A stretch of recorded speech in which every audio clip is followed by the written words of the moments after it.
Speaker. There's a lot of unparliamentary behaviour going on up here. They're having a bet about how soon I'll cry. Okay. So the member for Jagga on indulgence. Thank you. Those of you who do know me very well know that the hardest thing about delivering this speech will be whether I make it through. Over 23 years in this place, I have, it's true, quietly or not so quietly, sobbed as good friends have said their farewells. Carl, you said it. Oh, who am I going to miss the most, Mr Speaker? Well, now it's time for mine. It's true that I don't like talking about myself, but I hope you'll all permit me to say a few personal things and, of course, many thank yous. But I do want to talk about some things I've been thinking about: our party, our parliament, our country and its future. First, I want to acknowledge the Ngunnawal and the Ngambri peoples, who are the traditional custodians of the Canberra area, and I pay respects to the elders past and present of all Australia's Indigenous peoples. These are the words that the Speaker uses to start every sitting day. When I was first elected, all that time ago, we didn't do that. We do now. Back then, we hadn't said sorry to the stolen generations, and the disadvantage gap between Indigenous and non-Indigenous Australians was a gulf. A lot has changed, but too much has not. The shameful historical treatment, the present disadvantage and injustices should make us determined to do more and do better with our Aboriginal and Torres Strait Islander citizens. And please, please let us not go back to the false dichotomy between practical and symbolic change in Indigenous affairs. A good education is vital, so is healthcare, housing, employment. But so is pride in yourself, power over your own life, a sense of belonging and respect. And that's what the Voice to Parliament is all about. Our first Australians being heard, being included, being respected. This could be a powerful, unifying new institution for our country, something all of us can be proud of. So, let's get on with it.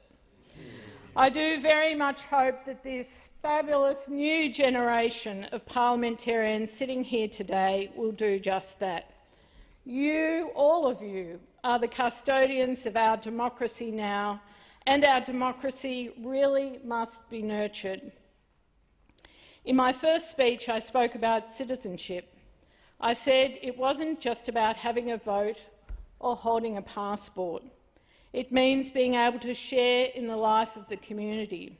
It means enjoying a certain level of security. It means belonging. The truth is, we all need each other. We need to look out for each other, protect each other, and protect the institutions that bind us together. There are some things in life we should all be able to rely on. We all deserve to know that no matter what, old or young, city or bush, rich or poor, we'll all be able to lead good, meaningful lives full of purpose.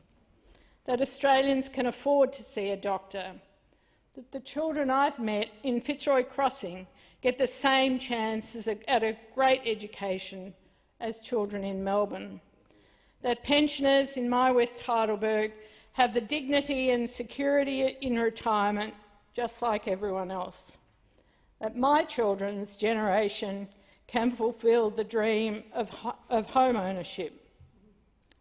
Now, each and every one of us is subject to the twists and turns of fate. Our social safety net is there to protect everyone, and everyone deserves the security of knowing it's there when they need it. If these fundamentals of Australian life break down or only exist for the better off, then our social fabric breaks down. And the same goes for our national institutions. Canberra, of course, can seem a world away for someone trying to raise a family or find a job as they turn their TV sets on to see politicians talking about nothing else but themselves. Australians are losing faith. They don't trust the institutions and systems that they were told are there to provide for them and protect them. And why would they? Why would they? What splashed across the front pages during the Royal Commission into Institutional Responses to Child Sexual Abuse and the Banking Royal Commission reinforced what many people had long suspected, that the system is rigged. The powerful people can do what they want, take what they want, and nothing will change. That there's one Australia for a few and another Australia for the rest. I do fear that something has shifted in our national psyche in these past few years. There's a disconnect, in fact a giant chasm between the lives that most Australians are leading and the priorities of the institutions and people who are meant to be serving them. But I fear more for the reckoning it seems to be heralding. It's bad enough for Australians to lose faith in us. It's worse still if they give up on us. We cannot allow that to happen. Our people are too important, and what we've all built is too precious to let it all crumble. I believe there's a common cause to the divisions and exclusions that exist in our society. It's inequality. It's dragging us down. It's the wealth gap between the top and the rest, the disadvantage gap between the first Australians and the rest of us. It's the opportunity gap between young Australians and the rest of us. And it's something less tangible, less recognisable, but more pervasive and punishing. It's the poverty of hope that inequality breeds. Inequality in all its forms is the driving force behind the divisions in our society, and confronting inequality wherever it is found has been my motivation for a career in public policy, because tackling inequality needs government. A government that believes in creating opportunity. I came to this place knowing that government matters, but I leave here more sure of that than ever. Now, when I was studying economics at university, it was a long time ago, they taught us about Adam Smith's invisible hand. And when I was a young policy researcher, Margaret Thatcher was telling the Brits there's no such thing as society. Well, I thought it was a load of nonsense back then, and I haven't changed my mind. Government matters. Good government matters. And good governments are active governments, activist governments. They protect, they empower, because only government can put the rules in place to stop the gross abuse by the powerful and corrupted. Only governments can create something like Medicare or the National Disability Insurance Scheme, the essential supports that are there for all of us. Good, active governments need leaders prepared to make big decisions and people prepared to do the detailed policy work and the advocacy. And that's what I've tried to do here, and we did do some good. We delivered the single biggest increase to the pension in its history, lifting 1 million older Australians out of poverty. We delivered the first national paid parental leave scheme, enshrining the economic and social value of working parents, particularly working women. We introduced the National Disability Insurance Scheme, the biggest social reform of our generation, giving people with disability the equal place in society that they deserve but have been denied. We also secured the largest funding increase for housing in remote Indigenous communities. And as I've reflected on these achievements in recent weeks, it's certainly clear there is no finish line for us progressives, no distant point in the future when we can say that our job is done. The social democratic task, building an economy where everyone can contribute and everyone can share in its growth, is a perpetual task. And I do have enormous faith that the next Labor government will be a progressive, reforming Labor government in the best of our traditions. Bill and Tanya's leadership and their partnership has defined this period. I can't look at Tanya. Definitely right about that, Wayne. But it has defined this period of opposition. Their unity of purpose and policy focus means Labor is ready to take up the task, ready to rebuild the safety net that's been cut, to restore the trust that's been lost, ready to return fairness to the centre of economic and social policy. As ever, this will require hard work and tough choices. And I have to say, I think of one person when I say those words. Penny Wong's leadership in the Senate personifies this approach. I think all of us come here a little naive. I certainly did. Not aware of how much we'll be tested, how often we'll have to grapple with competing priorities. And I see the member for Curtin opposite me. She and I have shared a lot of instability in our parliamentary careers that I don't think we anticipated when we first came in.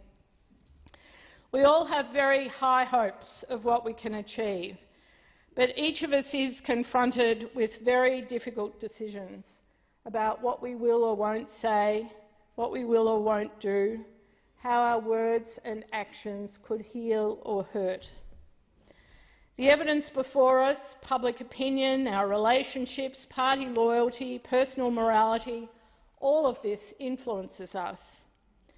I remember the first time I was confronted with something like this, an issue where I had to stand up for what I believed. It was the fight over overseas aid that supported the reproductive rights of women.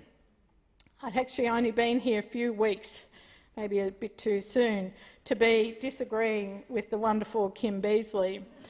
But so it was. There have been many, many more of these difficult decisions since, particularly on the Expenditure Review Committee, where you have to weigh the value of spending money on one group of people or another. But this is why we're here. We are brought here to make these hard decisions. It doesn't mean we always get it right. We don't. But the public will understand us more and respect us more if they know how we make these decisions and know about the choices that they involve. It's also sometimes the case that the big decisions aren't so big after all. They're not so hard after all when their time has come. Think of the apology. All those years it was resisted, compounding the hurt.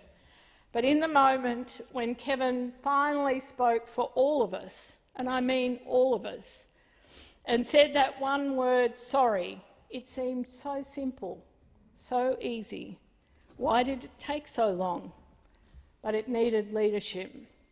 And so for the Royal Commission into Institutional Child Sexual Abuse, it was so important for so many people who had been abused and not believed.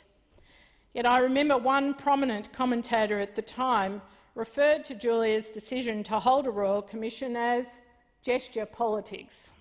Of course, no one would say that now. I'm so honoured to have been involved in delivering on those two huge decisions and honoured to have come to know and love so many of the stolen generations and their families and the people that we now know as the forgotten Australians. These have been moments to treasure. There are many other memories and special moments that I'll take with me, far too many to mention, but I just want to touch on a few. Welcoming the Japanese Prime Minister with a haiku poem in Japanese.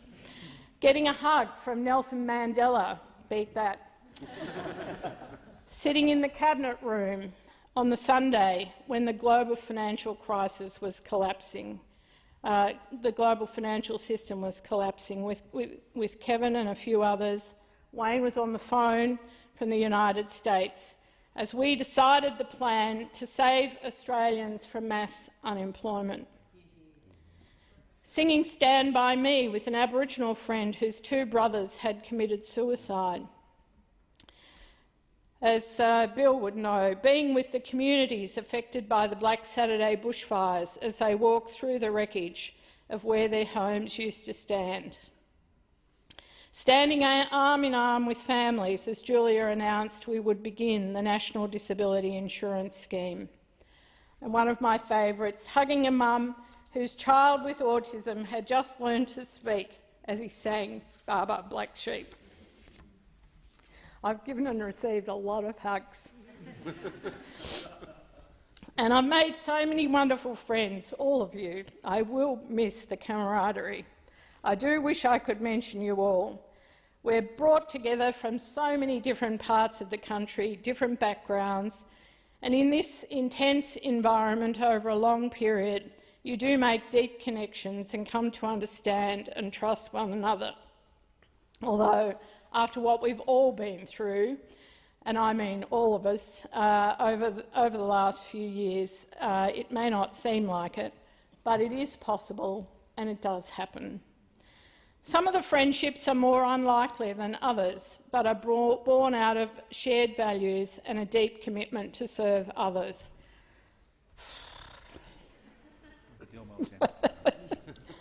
Breathe deeply. Okay. Like two of my closest friends, Tanya, of course, I can't say any more, but she's a lot younger than I am, that's why it's unlikely, a lot younger. And my friend Wade, he's from the Queensland right. You could say it's practically another planet. But I am originally a Queenslander, so that must be it. Both so special to me, and I thank them. Anthony Albanese, there he is. Oh dear, this is hard. Who has always had my back, always. For 23 years, that's not a bad innings, Anthony. Linda Burney, who has the biggest heart of all. Tony Burke, as the leader of opposition business, who I just can't get off the Tactics Committee. And as well as our leaders, of course, our whips, who keep us all together. Chris Hayes, it's true, is a gentleman of politics, frankly, whose only failing of leadership has been his decision to appoint me as captain of our parliamentary swimming team. All this time, we've only beaten the coalition swimmers once, and that's only thanks to Matt Thistlethwaite. And we've never beaten the parliamentary press gallery team. I think you're all a lot younger. Not you, Dennis. He's not in the team. Chris and I, on a serious note, have spent many hours with our arms around our colleagues when they needed our professional and personal support, and that is something that people don't see. There are so many things here that people don't see. There have been many speakers in my time here, and a few unusual ones, and Mr Speaker, it would probably be unparliamentary to tell too many stories about them. But if I can just say to you, Mr Speaker, thank you for your patience. I know that I can be cheeky or noisy, but you, I think, have done a wonderful job for this parliament. So I want to say to you and all the staff of the parliament, particularly to you, David, all the very best for the future.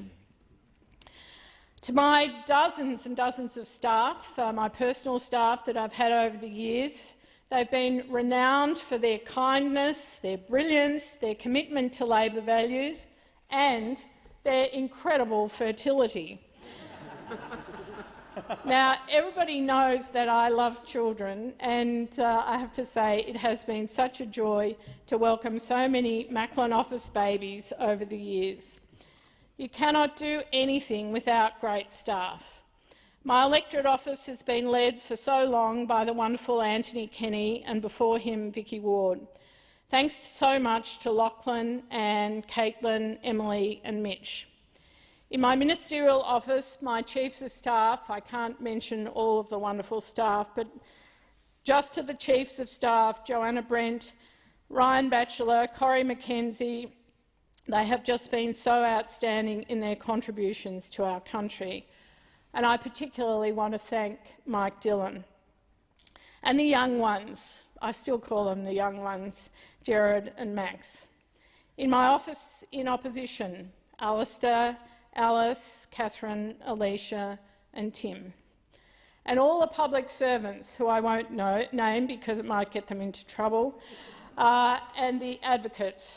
Without them, without the public servants, without the advocates, you cannot deliver big reform. Like all MPs, I think it's true, we love our communities that we represent, and I certainly do. I love the sporting clubs, the historical societies, the groups that look after the rivers and creeks, the volunteers who sit with the sick and the lonely. I have a wonderful Somali community. Of course, my branch members, so dedicated, passionate and supportive. Now, if there can be such a thing, I'm the #1 ticket holder for the Austin and Repatriation Hospitals, having saved them from Jeff Kennett trying to sell them off. And the West Heidelberg Community Health Centre, one of the first Whitlam Community Health Centres, is just the best. I just want to say to all of my constituents, it has been the greatest privilege to support you, stand with you and serve you. Thank you to my neighbours in the parliament, at home in Melbourne, to Andrew Giles, to Jed Carney. I also just want to say something to those opposite. It doesn't happen often, but when we do find common cause, it's important and very impactful. What an amazing day it was when we all voted together for the National Disability Insurance Scheme. Now for the hard part. You think it's been easy so far. My family. The hardest thing about political life is the time I have missed with my children. There you go, I got it out. But here they are, the three of them, all grown up into the most delightful adults. Josie, Louis and Serge. We're so proud of each of you. And now we're joined by Julia and Laura and, of course, top of the pops, Camille, our granddaughter. And another is to be born in a few weeks. We are so lucky. I do recall being in a cabinet meeting only to be called out by one of the boys that they couldn't find their football boots. Of course, whatever I was doing was irrelevant. They needed their boots. But they didn't like it when people were in the news being mean to their mum.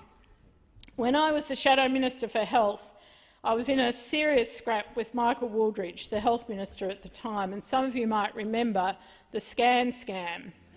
This was happening at the same time as the debate over the introduction of the GST. Now, Mr Wooldridge kindly suggested that the only time I'd have to pay the GST on Panadol was when I had my tattoos removed. The children were not impressed.